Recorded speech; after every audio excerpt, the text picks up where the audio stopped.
शिवाजी शहाजी भोसले ज्यांना आपण छत्रपती शिवाजी महाराज ओळखतो, त्यांचा जन्म महाराष्ट्रात झाला. ते मराठा साम्राज्याचे संस्थापक होते. त्यांच्या आईचे नाव जिजाबाई व वडिलांचे नाव शहाजी होते. जिजाबाईंनी महाराजांवर बालपणापासूनच शूरवीरतेचा संस्कार केला.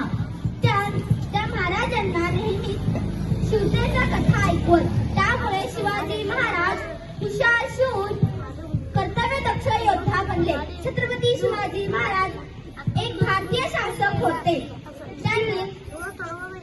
त्यांनी मराठा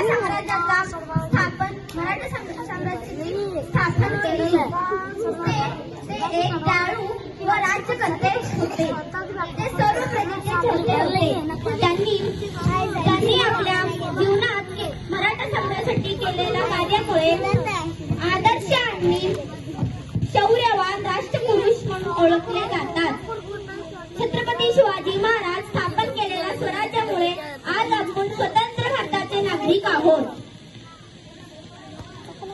स्वराज्यात